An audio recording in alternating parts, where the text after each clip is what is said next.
បាទសូមស្វាគមន៍ពុកម៉ែបងប្អូនជាទីគោរពជាទីមេត្រីបាទស្វាគមន៍មកកាន់ Channel តម្រុយឆ្នោតម៉ោង 4 កន្លះបាទឆ្នោតវៀតណាមថ្ងៃនេះគឺជាថ្ងៃទី24 ខែ 4 ឆ្នាំ 2025 បាទហើយថ្ងៃនេះគឺខ្ញុំបាទមាន2លេខបាទសម្រាប់ចាក់ថ្ងៃនេះបាទលេខតូចគឺខ្ទង់5បាទថ្ងៃនេះលេខតូចខ្ទង់5អញ្ចឹងយើងចាក់5អូសលេខតូចបាទសម្រាប់ខ្ទង់5ហើយបងប្អូនចង់ត្រេងគឺមាន2លេខទៀតបាទគឺលេខត្រេងហ្មងគឺលេខ53បាទ53អញ្ចឹង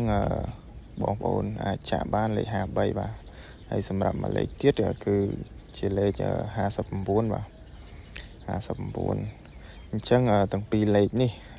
បងប្អូនដែលចាក់កុំភ្លេចគុណផងបាទត្រឡប់វាទៅកុំឲ្យចេញមកស្ដាយបាទអញ្ចឹងលេខតូចសម្រាប់ថ្ងៃនេះគឺបងប្អូនអាចចាក់50អូសហើយនឹងត្រេងគឺ53ហើយនឹង59ហ្នឹងទៅបាទចំពោះថ្ងៃទី24បាទហើយចំពោះលេខធំវិញក៏យើងមាន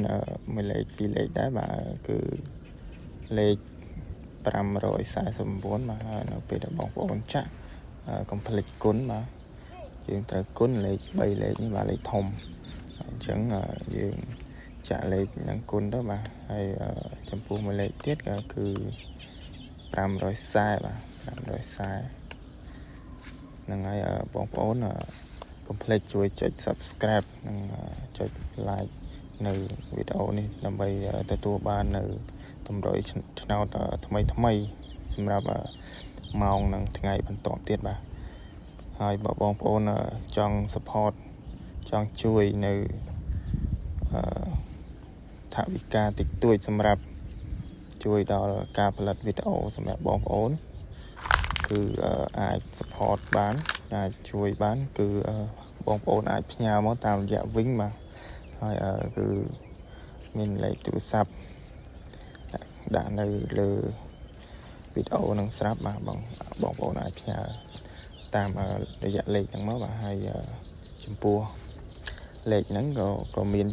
Telegram ដែរបើបងប្អូនចង់ទំនាក់ទំនងអីអាច add ជា Telegram តាម